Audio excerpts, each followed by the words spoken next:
Shalom, boa tarde, como é que você está? Tudo bem? Nós estamos aqui no Papo Monoteísta e esse é o projeto Leitura do livro Guia dos Perplexos. Continue comigo.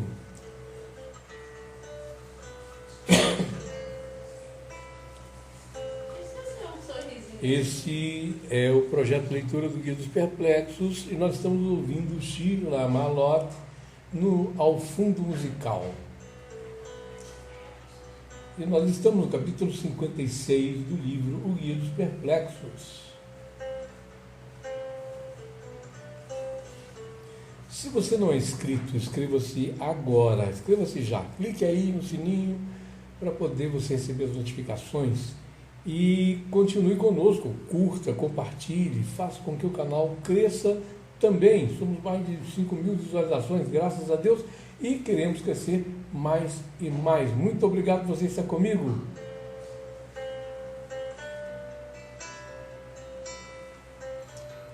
Então vamos para a leitura do capítulo 56, a página 220 do livro Guia dos Perplexos de Maimônides, o Rambam. E diz assim o capítulo 56, a negação de semelhança e dos atributos essenciais. Diz o seguinte, o autor: saibas que duas coisas que pertencem à mesma espécie, ou seja, que possuem a mesma essência, mas que se diferenciam pela grandeza e pequenez, ou pela força e fraqueza, ou por outras coisas deste tipo. Eis que estas duas coisas são necessariamente semelhantes, apesar de serem diferentes nesse tipo de diferença, como o grão de mostarda e a esfera das estrelas fixas, que se assemelham por terem 3 dimensões, apesar do último ser extremamente grande e o outro ser pequeno.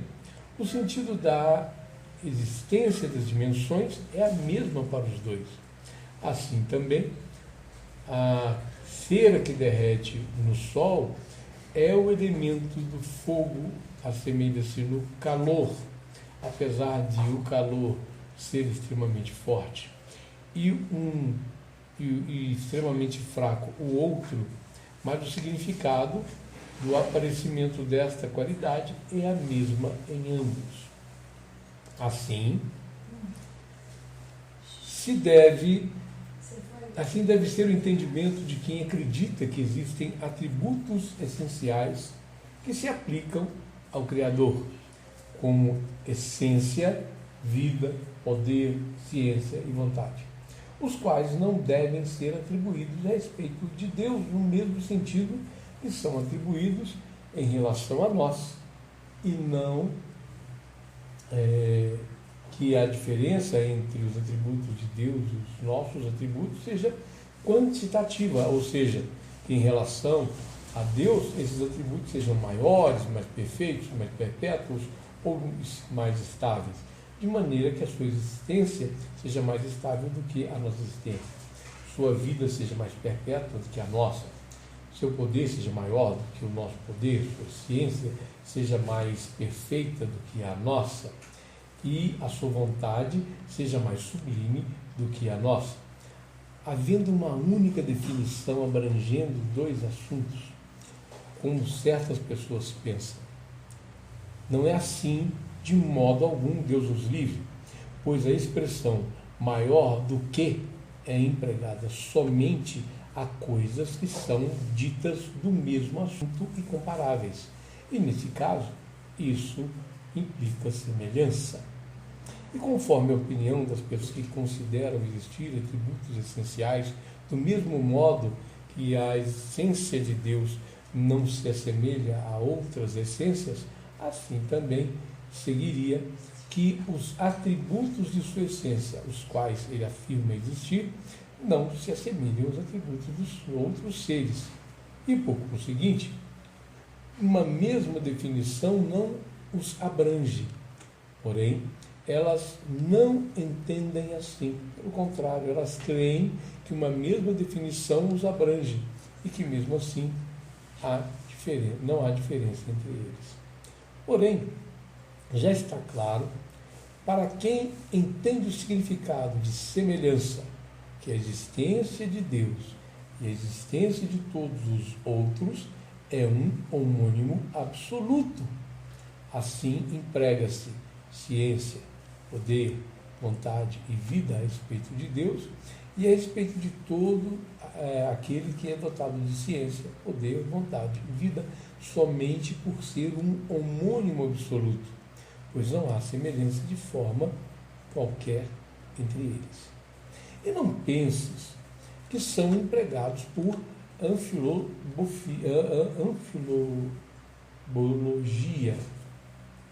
Olha como é que é difícil essa palavra, anfilologia.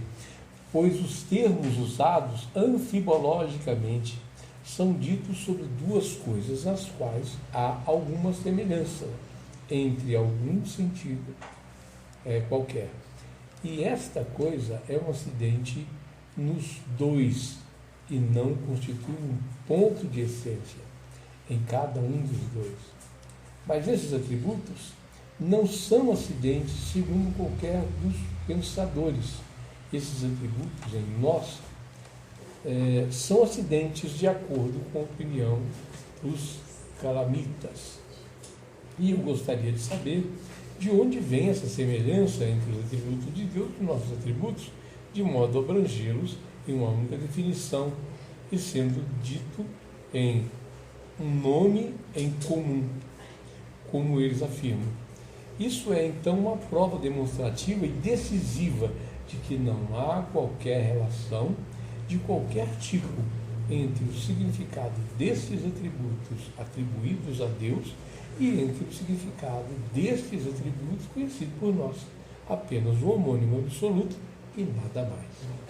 Sendo assim, mesmo havendo entre eles o mesmo nome, não deves acreditar em ideias acrescentadas à essência divina como os atributos que são acrescentados à nossa essência. Esse assunto é muito sublime aos olhos de quem o conhece. Lembre-se dele então e o entenda como é devido, para que sejas preparado para o que quero te fazer compreender. E termina aqui o capítulo 56, na página 223. Nós, então, tivemos aqui nessa aula de Rambam a definição da negação de semelhança entre os atributos ou essências humanas e alguma coisa que é atribuído e essencial a Deus, porque não há forma de comparação, não há forma de se dizer isso é diferente disso, porque esse é maior do que isso, ou é menor do que isso, ou é o contrário disso, ou semelhante a isso. Essa é a definição que Rambam nos demonstra, que não há semelhança, que não há atributos ou comparação que se possa fazer entre Deus e o ser humano. Muitas pessoas tentam fazer essa comparação dizendo: o amor de Deus é muito grande. Comparado a quê? Em relação a quê? Porque para haver um tamanho tem que haver uma relação. E não existe essa relação de tamanho ou comparação dirigidos a qualquer um dos aspectos do eterno. Não se pode dizer Deus é muito grande, Deus é tão grande, porque não há semelhança ou não há comparação entre tamanho, entre Deus e qualquer outra coisa. Não se pode dizer, por exemplo, que Deus está com raiva, porque a raiva é também um atributo comparativo, porque quem está com raiva de alguém por algum motivo, e nós não podemos fazer com que haja em Deus esse tipo de raiva. A única coisa que nós podemos fazer é atentar contra a nossa própria inteligência e contra nós mesmos, porque somos nós mesmos que infringimos as leis universais. Por exemplo, se você matar, primeiro que você está infringindo uma lei física, uma lei humana, e desde que o homem surgiu, isso é algo negativo. E ademais, você está criando também um calo na lei da causa e do efeito. Porque no momento que você executa o crime de assassinato, você está sujeito a receber também essa mesma paga sobre você. Ou, como está escrito na Torá, quem com ferro fere, com ferro será ferido. Ou aquele que a espada fere, a espada será ferida.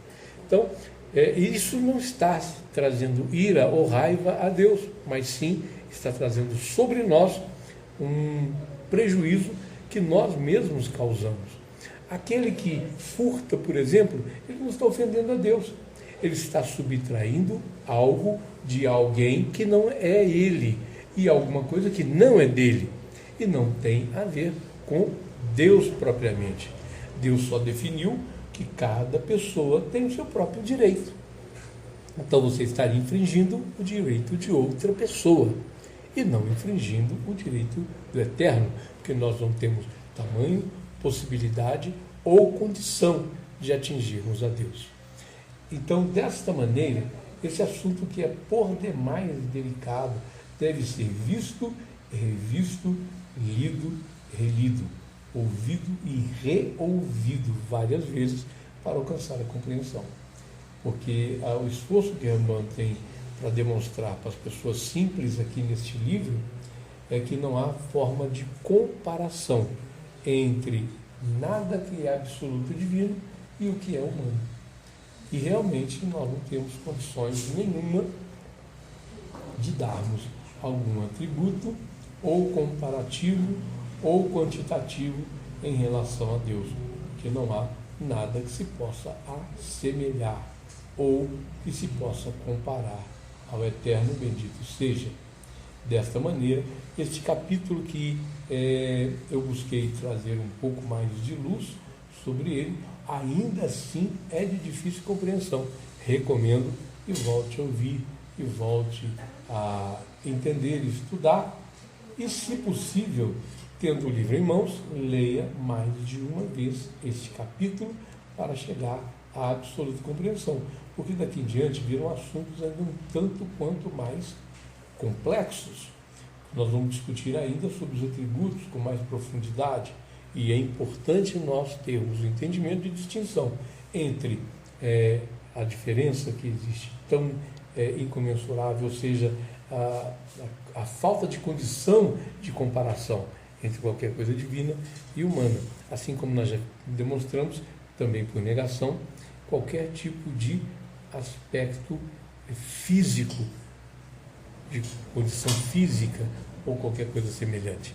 Então, eu gostaria de ainda mais profundo do que este que nós tivemos até aqui. Eu quero agradecer você que esteve comigo até agora, desejando que você tenha saúde completa, paz completa, felicidade completa, e que você consiga sucesso durante essa semana que se iniciou. Estamos próximos de Hanukkah. Vem aí uma grande festa, a festa das luzes e da perfeição. E se você não é inscrito no canal, inscreva-se já. Se você é inscrito, curta, compartilhe. O conteúdo desse canal é para o crescimento, é para o desenvolvimento. Se você pegou o meio do caminho, eu peguei alguns capítulos, já tinha começado, então vá lá no nosso histórico e verifique ali no nosso playlist todos os capítulos anteriores para você ter uma compreensão completa do livro. Muito obrigado por você estar conosco até agora. Outra coisa, lembrei-me também, se você deseja fazer uma contribuição financeira, você tem aí o link, o Pix, tem aí também os dados da conta bancária para você fazer contribuição. Muito obrigado por você estar conosco, contribuindo, compartilhando, que é mais importante do que qualquer outra coisa. E você continua ouvindo e compartilhando esse livro fantástico que é o Guia dos Perplexos. No mais, Hag Sameach, Hanukkah, muito obrigado e até o capítulo 57.